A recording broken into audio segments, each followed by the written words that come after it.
नमस्ते विद्यार्थियों, मैं सिद्धू सर आपके अपने YouTube channel learn English with Sidhu sir पर आपका स्वागत करता हूं, अभिनंदन करता हूं। मेरे विद्यार्थियों, कुछ दिनों बाद मैं आज YouTube पर नए वीडियो लेकर के आया हूं। इसके लिए मैं सभी अपने सब्सक्राइबरों से, प्रिय विद्यार्थियों से, दोस्त मित्रों से, साथ ही साथ जो मेरे चैनल को देख रहे हैं, मेरे चैनल को पसंद कर रहे हैं, उन सभी दोस्त साथियों से मैं क्षमा चाहूंगा इस विलंब के लिए, क्योंकि विद्यार्थियों इंटरमीडिएट की प्रैक्टिकल एग्जाम चल रहा था कॉलेजों में, जिसके चलते उन प्रैक्टिकल एग्जाम में, प्रायोगिक परीक्षा में मैं व्यस्त था, जिसके चलते आपको समय पर नया वीडियो उपलब्ध नहीं करा सका मेरे विद्यार्थियों। इसके लिए आप सभी से मैं क्षमा चाहूंगा। आज की इस वीडियो में मैं पुनः आपके लिए जो इंटरमीडिएट के परीक्षा देने जा रहे हैं, मात्र 5 दिन 6 दिन दूर आप हैं अपने परीक्षा प्रारंभ होने से मेरे विद्यार्थियों। चाहे आप किसी भी संकाय के क्यों न हो, आप आर्ट्स हो, साइंस हो, कॉमर्स हो, आप भी अपने प्रैक्टिकल एग्जाम में व्यस्त होंगे। आप ही की तरह मैं भी प्रैक्टिकल लेने में अपने कॉलेज में व्यस्त था, जिसके चलते मैं आपको YouTube पर दिखाई नहीं दे रहा था।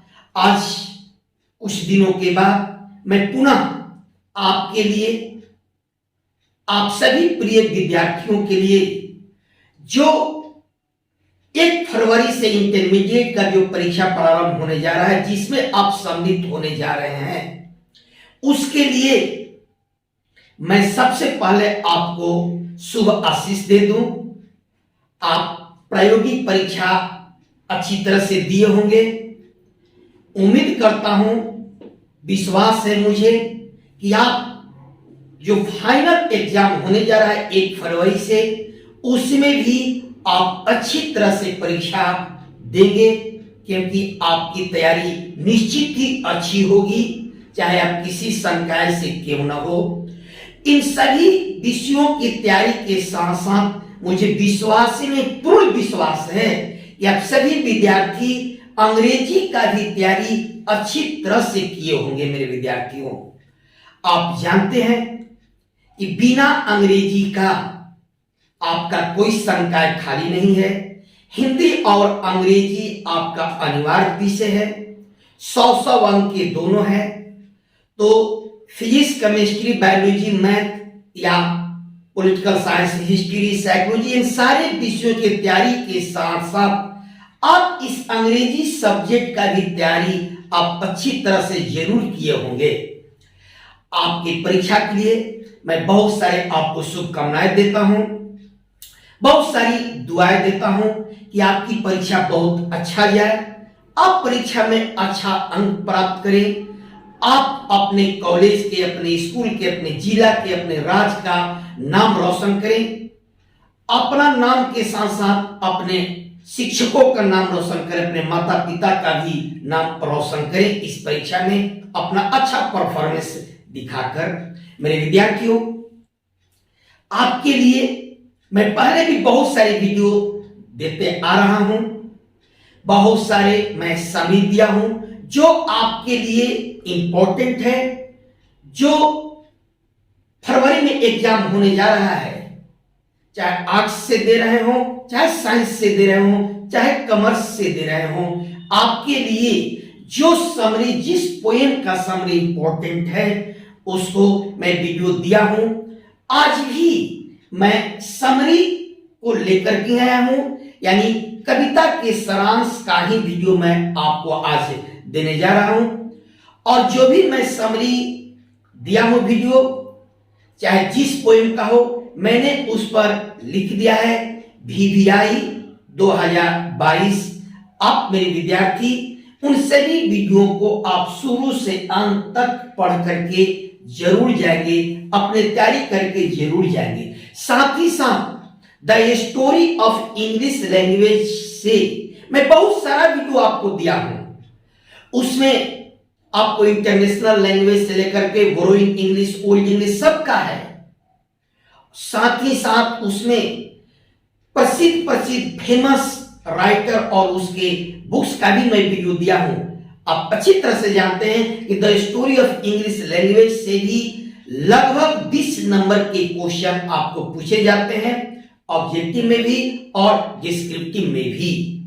मैं स्मरण आपको दिला देता हूं कि उन सारी वीडियो को आप एक बार जरूर पढ़ करके जाएं, एक बार जरूर शुरू से अंत तक देख करके जाएं। अभी परीक्षा शुरू होने में लगभग 5 दिन शेष रह गया है। आप कंसंट्रेट होकर के पढ़ें, एकाग्रचित्त होकर के पढ़ें, समय इधर उधर में व्यस्त मत होइए, नष्ट मत कीजिए। मैं आपको यही सलाह दूंगा। तो मेरे विद्यार्थियों, आज का जो मैं वीडियो आपके लिए लाया हूं, यह भी पोएम आपके लिए बहुत ही इंपॉर्टेंट है, वेरी वेरी इंपॉर्टेंट है। और इस पोएम का नाम है फायर हिम, जिसके कवि हैं केकीएन दारूवाला। मेरे विद्यार्थियों, वीडियो शुरू करने से पहले मैं केकीएन दारूवाला के बारे में कुछ बता देना चाहता हूं। केकीएन दारूवाला भारतीय कवि माने जाते हैं, ये एंग्लो एंग्लियन कवि माने जाते हैं। प्रसिद्ध प्राकृतिक दृश्यों का वर्णन करने वाले महान कवि के साथ साथ या लघु कथा लेखक भी हैं, शॉर्ट स्टोरी राइटर भी हैं। इनके कविताओं में प्राकृतिक दृश्यों के साथ साथ ग्रामीण दृश्यों का भी वर्णन मिलता है। मेरे विद्यार्थियों, इनके कविताओं का जो विषय वस्तु होता है वह प्रेम होता है, मानव जीवन की दयनीय स्थिति के बारे में होता है, मृत्यु के बारे में होता है और हिंसा के बारे में भी इनका कविताओं में मिलते हैं भाव। मेरे विद्यार्थियों, मैं इस कविता का समरी आपके लिए बहुत ही साधारण भाषा में, बहुत ही साधारण लैंग्वेज में और बहुत ही साधारण साधारण शब्द देकर के तैयार किया हूं। आप इस वीडियो को, इस समरी को शुरू से अंत तक आप जरूर देखेंगे, शुरू से अंत तक आप जरूर पढ़ेंगे। मैं इसको लाइन बाय लाइन पढ़ करके मैं इसका हिंदी आपको समझा देता हूं। मेरे विद्यार्थियों, आपको स्क्रीन पर दिख रहा होगा, मैं यहां समरी लिखा हूं, जिसको आप सारांश कहते हैं। एक क्वेश्चन जरूर आता है 5 नंबर का, आपको 3-4 पोइम देगा, जिसमें से किसी एक पोइम का आपको सारांश लिखना होता है। आपको बहुत सारे ऑप्शन मिलेंगे, जो आपके क्वेश्चन आसान लगेगा उसका जवाब दे सकते हैं। तो मेरे विद्यार्थियों, इस कविता को फायर हिम, बहुत लोग इसको फायर हिम पढ़ते हैं और बहुत लोग इसको फायर हार्मन भी पढ़ते हैं। आप दोनों तरह से पढ़ सकते हैं। हार्मन में होता है पवित्र गीत और फायर मीन्स आप जानते हैं आग। तो फायर हिम इस कविता के कवि हैं केकीएन दारूवाला। दारूवाला नाम सुनकर के आप हंसेंगे नहीं, क्योंकि कवि पर्शियन कम्युनिटी से आते हैं, पर्शियन है। पर्शियन कम्युनिटी में टाइटिल दारूवाला लिखा जाता है, इसीलिए मेरे विद्यार्थियों, इस पर किसी प्रकार के आप व्यंग न करेंगे, क्योंकि ये दारूवाला का मतलब यह नहीं होता कि ये शराब पीते हैं, नहीं। इनकी नाम का टाइटिल है, क्योंकि पर्शियन समुदाय में बहुत सारे लोग दारूवाला अपना नाम दिया टाइटिल रखते हैं। तो केकीएन दारूवाला इस कविता को लिखे हैं, आग के बारे में लिखे हैं, एक जलता हुआ घाट के बारे में लिखते हैं, एक जलता हुआ घाट के दृश्य के बारे में लिखते हैं। मेरे विद्यार्थियों, और वे आग से प्रार्थना करते हैं, क्योंकि आग को वे देवता के समान मानते हैं, गॉड के समान मानते हैं। तो आइए हम लोग पढ़ते हैं इस कविता का लाइन बाय लाइन सारांश। तो मेरे विद्यार्थियों, आपको स्क्रीन पर दिख रहा होगा, the poem fire him has been compose by the great Indo Anglian poet K Daruwalla. Kavita fire him प्रसिद्ध यानी महान इंडो एंग्लियन कवि के दारूवाला के द्वारा लिखी गई है या रची गई है। Who is the winner of साहित्य अकादमी अवार्ड, जो साहित्य अकादमी अवार्ड के विजेता भी है। मेरे विद्यार्थियों, के दारूवाला को साहित्य अकादमी अवार्ड के साथ साथ कॉमनवेल्थ पोएट्री अवार्ड भी मिला था। ये दोनों पुरस्कार के विजेता माने जाते हैं। आगे की पंक्ति में, इन द प्रेजेंट पोएम, प्रस्तुत कविता में, the poet describes the scene of a burning ghat, कवि एक जलता हुआ घाट के दृश्य का वर्णन करते हैं। He wants to reveal the religious learning of pursed community, way pursed community के धार्मिक शिक्षा को प्रकट करना चाहते हैं, प्रस्तुत करना चाहते हैं। Who wants to see the fire free from everything, जो प्रत्येक पाप से आग को मुक्त यानी स्वतंत्र होना देखना चाहते हैं।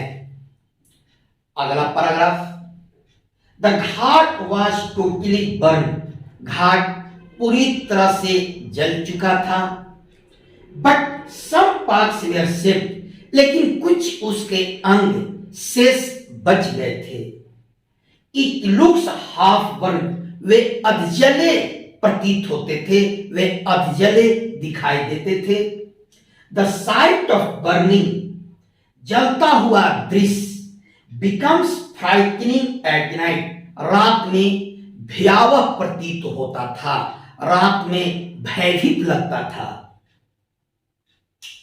The redness of fire appears cruel to the speaker, आग की लालीपन कवि के लिए बहुत ही क्रूर प्रतीत होता था, बहुत ही क्रूर लगता था। इससे वे कहते हैं दैट कि द स्काई सीम्स रेड, पूरा आकाश लाल प्रतीत होता है, लाल दिखता है। It is full of smoke, पूरा यह आकाश धुआं से भरा हुआ है। द स्मोक स्वॉलोज एवरीथिंग, यह आग यानी यह धुआं हर चीज को निगलते जा रहा है, अपने आप में समाहित करते जा रहा है। And grey colour red as shade, और मात्र भूरे रंग के लाल राख छोड़ते जा रहा है। यानी सब कुछ जल चुका है, कुछ अर्धजले बचे हैं और सारे दृश्य पूरी तरह से लाल दिख रहा है और केवल भूरे रंग के राख दिख रहे हैं और भूरे रंग और लाल रंग के राख ही बच गए हैं। He prays to fire for forgiving from the sin, कहते हैं वे आग से, पाप से माफी मांगने के लिए प्रार्थना करते हैं।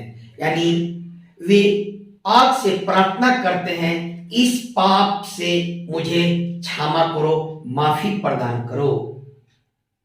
The poet shows his mistake of walking, कभी अपने टहलने की, अपने घूमने की भूल को भी यहां दिखाना चाहते हैं। So he says, इसीलिए वे कहते हैं that कि the fire destroys everything, आग हर चीज को बर्बाद कर चुका है। The poet also shows his half burnt finger, कभी अपने अधजले अंगुली को भी दिखाते हैं। It is an unforgettable scene of the fire for the poet, कवि के लिए आग का यह दृश्य अविस्मरणीय है, जिसको कभी कभी कहते हैं कि मैं कभी जीवन में भूल नहीं सकता। इन दिस वे, इस तरह से इट इज क्लियर या स्पष्ट है दैट की fire is worshipped as a god in Parsi religion. Parsi धर्म में, पर्सी कम्युनिटी में आग को भगवान की तरह पूजा किया जाता है। मेरे विद्यार्थियों, सभी धर्म में आग को भगवान की तरह पूजा किया जाता है, हम लोग भी पूजा करते हैं। तो इस तरह से मेरे विद्यार्थियों, यह जो कविता है आपके लिए बहुत ही इंपॉर्टेंट है। आप इसे जरूर पढ़ करके जाएंगे, कोशिश करेंगे कि आप याद करके जाएं, क्योंकि यह आपके लिए बहुत ही भी आई है। तो मेरे विद्यार्थियों, आपसे चलते चलते एक रिक्वेस्ट जरूर करूंगा कि आप मेरे चैनल को सब्सक्राइब करें, लाइक करें और मुझे कमेंट जरूर दें। साथ ही साथ इस परीक्षा नजदीक होने के कारण अपने दोस्त मित्रों में भी इसे शेयर करें, ताकि सभी आपके दोस्त मित्र भी अंग्रेजी की तैयारी इन वीडियो से आसानी से कर लें। चलते चलते पुनः मैं एक बार दोहरा देना चाहता हूं कि मेरे विद्यार्थियों, आपके लिए बहुत ही जल्द पुनः मैं वीडियो लेकर के नया आऊंगा। तब तक आप सभी विद्यार्थियों को मेरा बहुत सारे शुभकामनाएं। नमस्कार।